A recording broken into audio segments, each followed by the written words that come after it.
For all things Halloween, this is Hauntformer, and we're taking a detour, kind of. This isn't going to interrupt the actual haunt build, but I'm starting the actual haunt on Monday the 24th, putting that in the garage. However, my dad, who works at a local middle school, had an opportunity for a haunted house. Nothing too involved, nothing too in-depth, nothing like the actual haunt, but just something for the kids and for the community. And so I'm going to be bringing some of my stuff to the school, working on it there, and you're going to see the haunt prop trailer, which is right behind me, and all of the goodies that I have in there, because as soon as it's done here, we're going to bring it to the garage and start building the Crematorium haunt. But right now, we are getting ready to head over to the middle school. And if you remember, for many, many years, this has been the haunt prop shed, which, if you remember, across the street, right over this street, is where my old house used to be, where my original shed was. But now, we have a new shed, nay, a trailer. A trailer chock full of all of my kooky, creepy things. And I dropped the keys.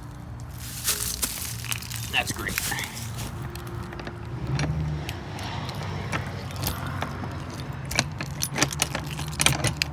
Aha!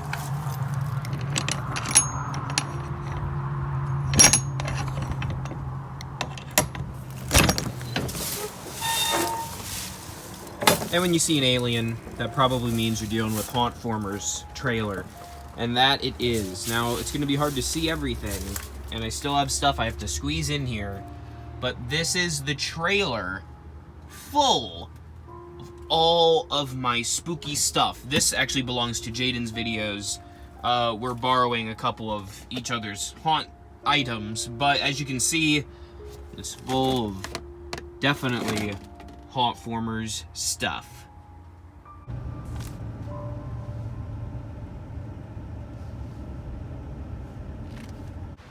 And just like in usual fashion, fiends, the Halloween stuff is in the garage. And now, it's time to start putting this haunt together. And a sight all too familiar, 10 years in the making, the annual haunted house. As you can see, this is the pathway that will lead to this door, which is probably locked at this point, but will be open on Halloween night. And this is the line that will lead to the haunted house. Aside from the back wall, the first actual wall, technically, this giant 8x10, really heavy-duty black and silver tarp is up. For some reason, they don't sell all black tarps. I don't know why that is. I could not find any. I have all the junk here, all the haunt junk, all the haunt stuff. And then on this side of the sheet, I got Miss Mercy, and we're going to begin setting up that autopsy room. How spooky. And here's what I've got so far. Usually the front room is usually the best room. I'm going to try to change that this year. Not to say that this room is bad, but I'm going to try to make every room just as immersive as the front typically is. We have here the scale with the skull on it. And we also have the signature cotton. This is Cotton County Crematorium, after all. And the liquid, which is the embalming fluid, formaldehyde, whatever you'd like to imagine it. Got this metal table with the alien autopsy covered up so it doesn't look like an alien, of course. And we're going to have these lights that are... Hey, you can see me in the reflection of... I should point these out. These are the X-ray little things, and they do light up. As you can see, I don't know if they'll actually be lit on Halloween, but I just have them lit up for now. Have them covered up. There will be lights on the guts, on the organs, because this is an autopsy room. And then, of course, Miss Mercy right here. I don't know if I'm going to have her head spinning or not. She might just be moving back and forth as a nurse. Creepy nurse.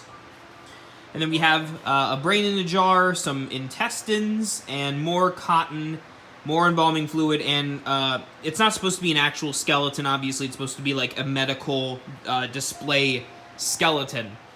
I am going to put some more creepy cloth across here, and we'll go from there. And now what I've added is some creepy cloth. Whoa, my hand's super bright there. There we go. Added some creepy cloth across the top. As you can see, it kind of adds a nice texture, and in the dark, it's going to make this place look old and decrepit. Again, you can see you can see up to the ceiling during the day, but at night, this is going to look ultra spooky. And for a nice outdoor set decoration, I have these fake wooden panels that I got from Michaels, in addition to more creepy fabric. Couple more little props that I forgot to include. Of course, those medical trays that I made. Right here and right here. In addition to this cool little nifty case I got for $4 at a local thrift store. So pretty sweet so far. I'm liking it. And here's what it looks like with one of these lights on. I didn't turn this light bulb on, but you can see this one. The only thing is, it's bright. It's a little too bright. But I do want it aimed specifically at that guy, so maybe I have to narrow the beam. But it's getting there. This first scene is always tricky, but it usually pays off pretty well. I also want to try to alleviate having that tarp get bright, because I want the focus on the body, not the wall. And of course, Miss Mercy. And here's the next room that I just got finished. This is the morgue, or body storage room. Not completely done, but a work in progress. As you can see, I have my two bodies to either side, one being John Doe and the other being the toe-tagged corpse. Obviously, John Doe is a bit bloodier than our friend toe-tagged. As you can see, black walls on either side, and then the guests are going to come through this way, and this will be the funeral scene when that's all said and done. I'm really excited about this room. I want to get the lighting a bit better in here before I call it a day, but it's coming along. Obviously, the guests are going to go this way. They're going to come into this area, which will be the body freezer. It'll be blue. There'll be a blue light shining in here. Then they'll turn, come through a wall here, and they will be stepping into the morgue. That's when they turn, go into the funeral scene, exit the funeral scene, go into the actual crematorium, turn, go into the kind of ritualistic scene, turn, and make their way out of that garage door over there. And if that looks really bright, that is because it is. This is the light that I have on the two bodies right now, and it is in fact the same light that I have in the autopsy room as well. Basically, I'd like some different lights. I'm gonna try to see what I can find at this late hour close to Halloween, but I'm pretty sure I can get some flicker lights or something just to make it a little more spooky. I like the harshness of the light down here, but it's too bright. You can see too much. So I'm gonna dim it down. And once that flicker light is here, this creepy cloth is going to look 10 times creepier.